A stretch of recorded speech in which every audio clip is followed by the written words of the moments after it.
Hello Internet and welcome to a long overdue episode of Automotive Carnage.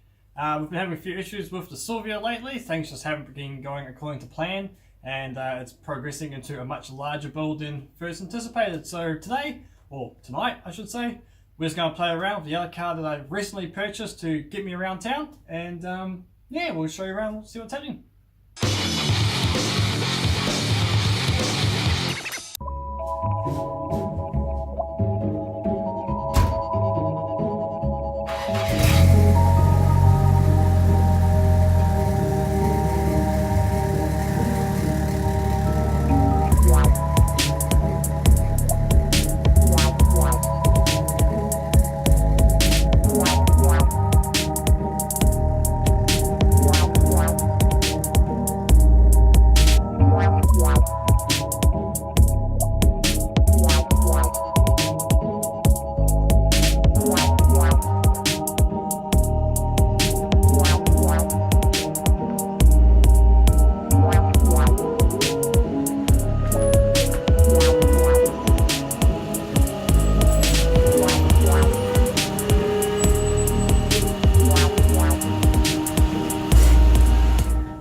So that's right, the new workhorse is a mighty AU Fairmont. That's right, she ain't no bargain basement Falcon model. This is the top of the range Fairmont.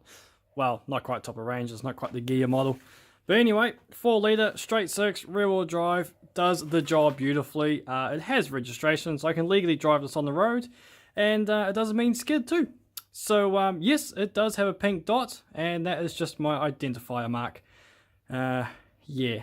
Anyway, so I got this thing for a wonderful price of $301. Mostly everything works. I've had to fix a few small things. But tonight we're just going to play with the wheel bearings. They're making a horrendous noise. And once we fix that, this thing is just about ready, actually. So, yeah. Anyway, we'll get into that. I'll probably start this side. Looks easiest to get to. So, why, you might be asking, did I end up purchasing this wonderful, magnificent piece of automotive history that is the AU Fairmont? Well, I needed a car to get around town. The Silvia was meant to be, and still is meant to be, my everyday driver.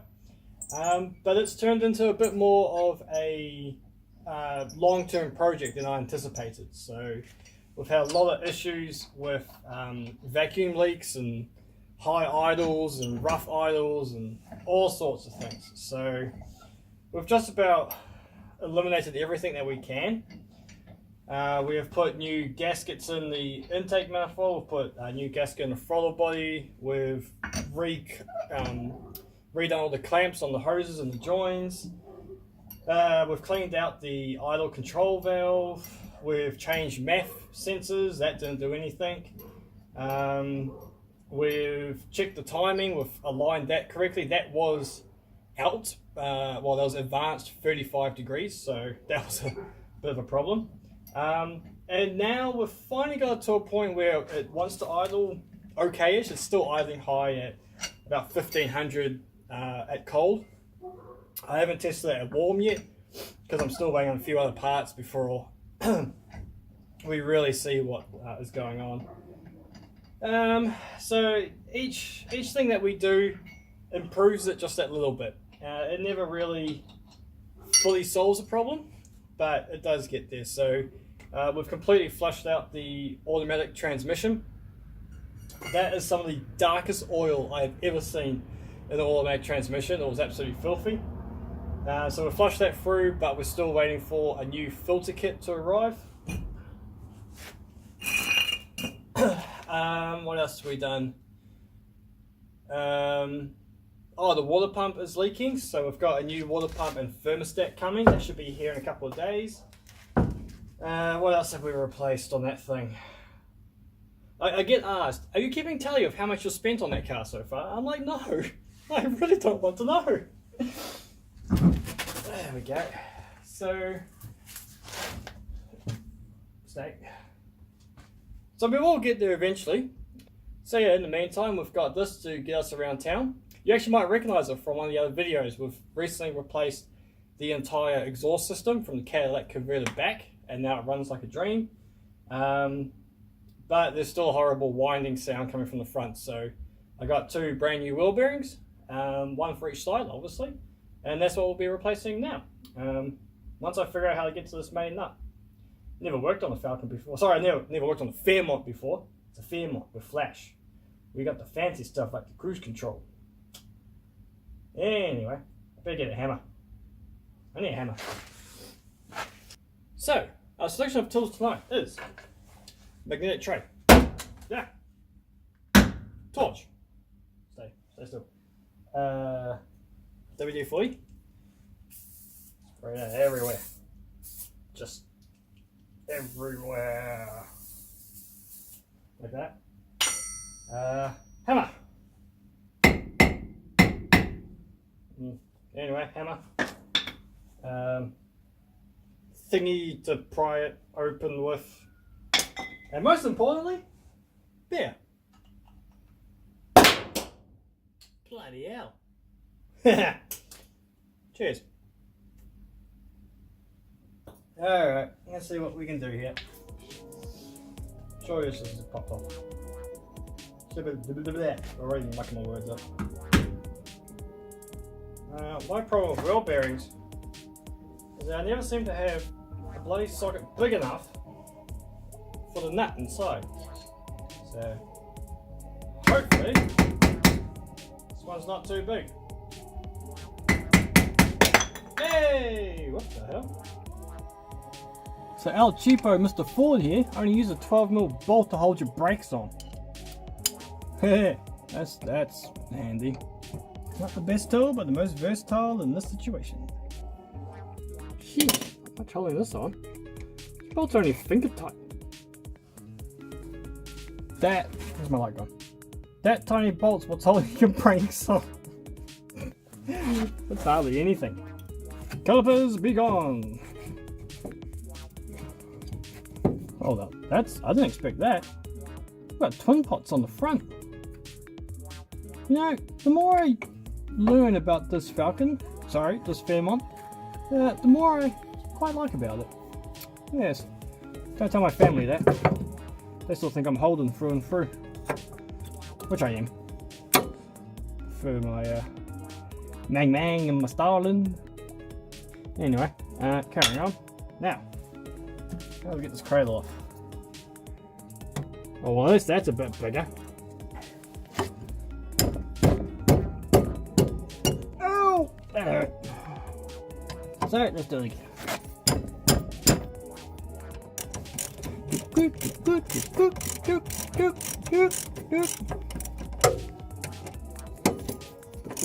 Holy schmoly!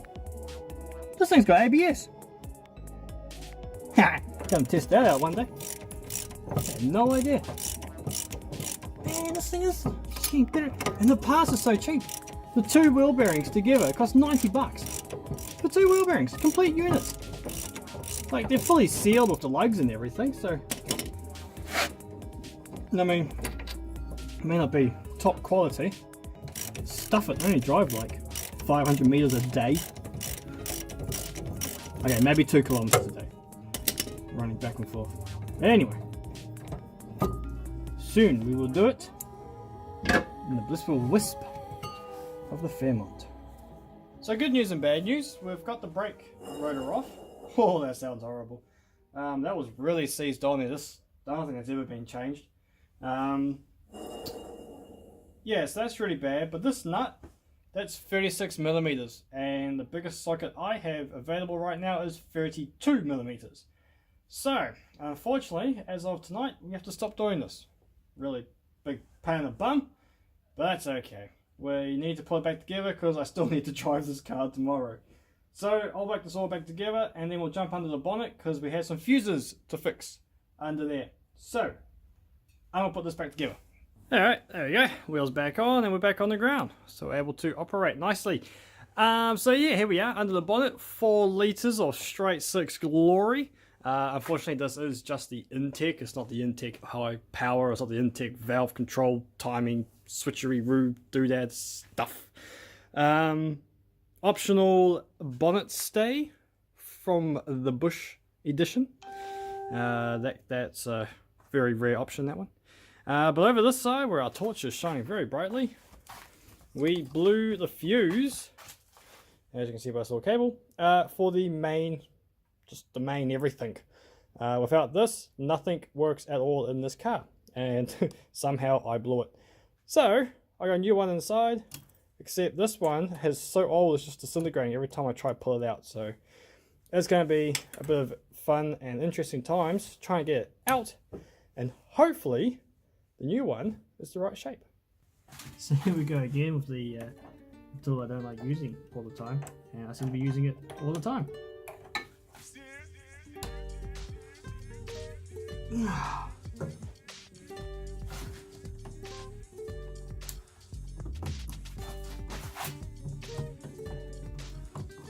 Come on, yeah. This looks like it comes out actually.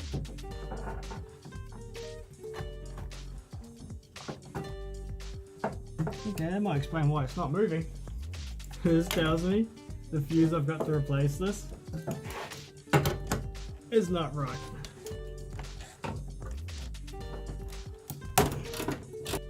Now let's see if that wants to pull out.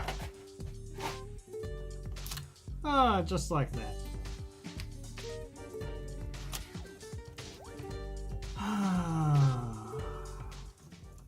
That is not going to fit in where that came from. Oh man, I've damaged that.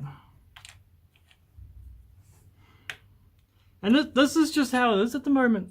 Just nothing seems to be going right.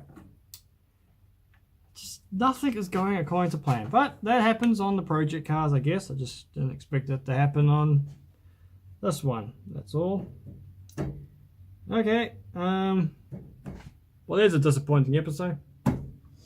Suppose we could freshen up these headlights. They're a bit foggy. But nah, I won't bore you with that tonight.